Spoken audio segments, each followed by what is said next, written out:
किरातावतार के प्रसंग में मूक नामक दैत्य का शुक्र रूप धारण करके अर्जुन के पास आना, शिव जी का किरात वेश में प्रकट होना और अर्जुन तथा किरात वेशधारी शिव द्वारा उस दैत्य का वध।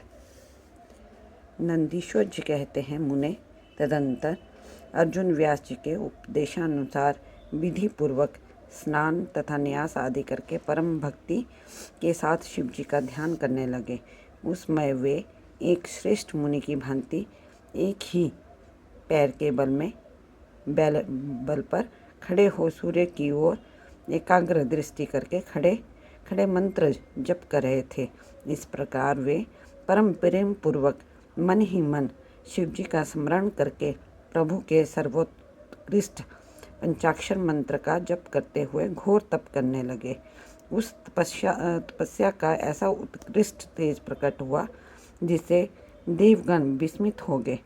पुनः वे शिव जी के पास गए और समाहित चित्त से बोले, देवताओं ने कहा, सर्वेश, एक मनुष्य आपके लिए तपस्या में निरत है। प्रभो, वह व्यक्ति जो कुछ चाहता है उसे आप क्यों नहीं देते? नंदीश्वर जी कहते हैं, मुने, यूँ कहकर देवताओं ने अनेक प्रकार से उनकी स्तुति की। फिर उनके चरणों की ओर दृष्टि लगाकर वे विनम्र भाव से खड़े हो गए। तब उदार बुद्धि एवं प्रसन्नात्मा महाप्रभु शिव जी उस वचन को सुनकर ठठाकर हंस पड़े और देवताओं से इस प्रकार बोले। शिव जी ने कहा, देवताओं, अब तुम लोग अपने स्थान को लौट जाओ। मैं सब तरह से तुम लोगों का कार्य संपन्न करूँगा। वह बिल्कुल सत्य है, इसमें संदेह की गुंजाइश नहीं है।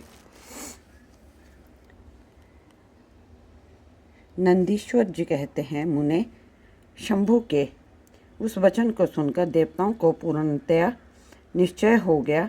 तब वे सब अपने स्थान को लौट गए। इसी समय मूक नामक दैत्य शुक्र का रूप धारण करके वहां आया। विपिंद्र उस समय मायावी दुरात्मा दुर्योधन ने अर्जुन के पास भेजा था। वह जहां अर्जुन स्थित थे उसी मार्ग से अत्यंत वेगपूर्वक पर्वत शिखरों को उखाड़ता, वृक्षों को छिन्न भिन्न करता तथा अनेक प्रकार के शब्द करता हुआ आया। तब अर्जुन की भी दृष्टि उस मूक नामक असुर पर पड़ी।